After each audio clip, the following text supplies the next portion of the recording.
Dua Tawarik pasal yang pertama. Doa Salomo mohon hikmat. Salomo anak Daud menjadi kuat dalam kedudukannya sebagai raja. Tuhan Allahnya menyertai dia dan menjadikan kuasanya luar biasa besarnya. Salomo memberi perintah kepada seluruh Israel, kepada kepala-kepala pasukan 1000 dan pasukan 100, kepada para hakim dan kepada semua pemimpin di seluruh Israel, yakni para kepala puak.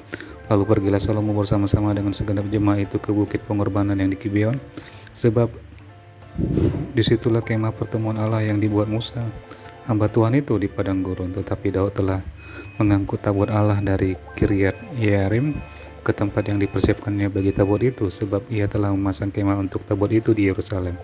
Namun mesbah tembaga yang dibuat Bezaleel bin Uri bin Hur masih ada di sana di depan kemah suci Tuhan.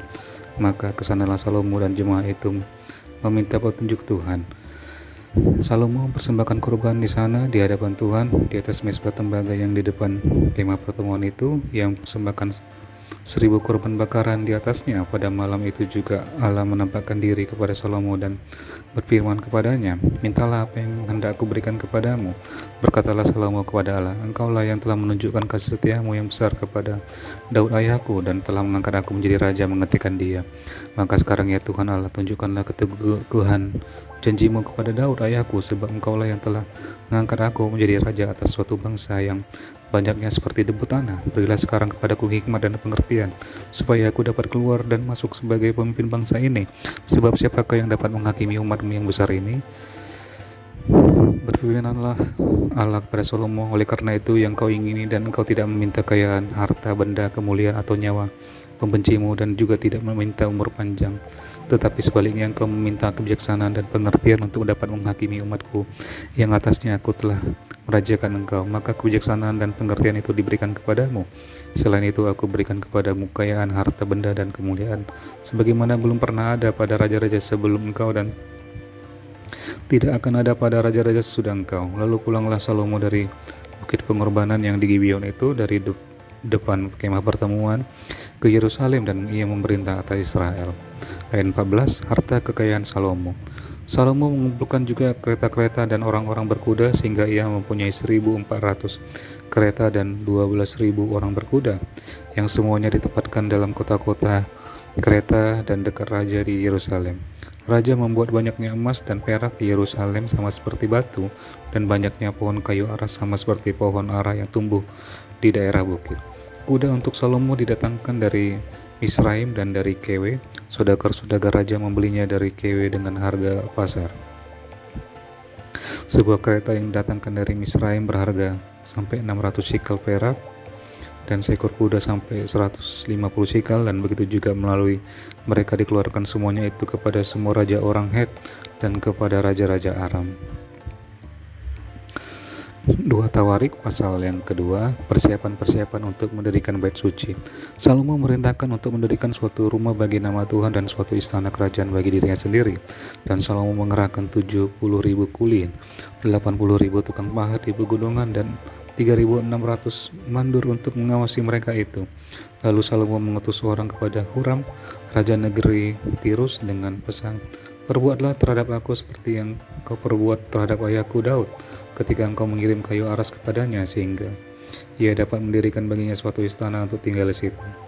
Ketahuilah, aku hendak mendirikan sebuah rumah bagi nama Tuhan Allahku untuk menguduskannya bagi dia, supaya di hadapannya dibakar ukupan dari wangi-wangian, tetap diatur roti sajian, dan dipersembahkan korban bakaran pada waktu pagi dan pada waktu petang, pada hari-hari Sabat dan bulan-bulan baru, dan pada perayaan-perayaan yang ditetapkan Tuhan Allah kami, sebab semuanya itu adalah kewajiban orang Israel untuk selama-lamanya. Dan rumah yang hendak kudirikan itu harus besar, sebab Allah kami lebih besar dari segala Allah.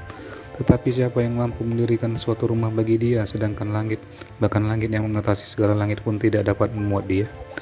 Dan siapakah aku ini sehingga aku hendak mendirikan suatu rumah bagi dia, kecuali sebagai tempat untuk membakar korban di hadapannya? Maka sekarang kirimlah kepadaku seorang yang ahli mengerjakan emas, perak, tembaga, besi, kain ungu muda, kain kirmisi, kain ungu tua, dan yang juga pandai membuat ukiran, untuk membantu para ahli yang ada padaku di Yehuda dan di Yerusalem yang telah ditunjuk ayahku Daud. Kirim juga kepadaku kayu aras, sanobar, dan cendana dari gunung Libanon, sebab aku tahu bahwa hamba-hambamu pandai menebang pohon dari Libanon. Pada itu hamba-hambaku akan membantu hamba-hambamu untuk menyediakan bagiku sejumlah besar kayu, sebab rumah yang hendak kudirikan itu harus besar dan mentakjubkan. Dan untuk tukang-tukang yang menebang pohon kuberikan gandum 20.000 kor, jelai 20.000 kor, anggur 20.000 bat, dan minyak 20.000 bat sebagai bahan makanan bagi hamba-hambamu itu.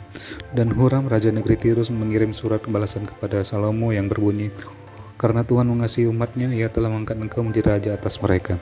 Lalu Huram melanjutkan, terpujilah Tuhan Allah orang Israel yang menjadikan langit dan bumi, karena ia telah memberikan kepada Raja Daud seorang anak yang bijaksana, penuh akal budi dan pengertian, yang akan mendirikan suatu rumah bagi Tuhan dan suatu istana kerajaan bagi dirinya sendiri. Maka sekarang aku mengirim seorang ahli yang penuh pengertian, yakni Huram Abi, anak seorang perempuan dari Bani Dan, sedang ayahnya orang Tirus. Ia pandai mengerjakan emas, perak, tembaga, besi, batu, kayu, kain ungu muda, kain ungu tua, lenan halus, dan kain kirmizi, dan juga pandai membuat segala jenis ukiran dan segala jenis rancangan yang tugaskan kepadanya, dengan dibantu oleh ahli-ahlimu dan oleh ahli-ahli ayahmu tuanku Daud. Baiklah, sekarang tuanku kirim kepada hamba-hamba tuanku gandum dan jelai, minyak dan anggur yang telah tuanku sebutkan itu, dan kami akan menebang kayu dari gunung Libanon sebanyak engkau perlukan dan membawanya kepadamu dengan rakit-rakit melalui laut sampai ke Yafo, dan engkau dapat mengangkutnya ke Yerusalem. Lalu Salomo menghitung semua orang asing yang laki-laki yang ada di negeri Israel, sama seperti yang pernah dilakukan Daud ayahnya. Maka terdapatlah 153.600 orang, dan dari antara mereka 70.000 orang dijadikannya kuli, 80.000 orang tukang pahat di pegunungan, dan 3.600 orang mandur yang harus menyuruh orang-orang itu bekerja.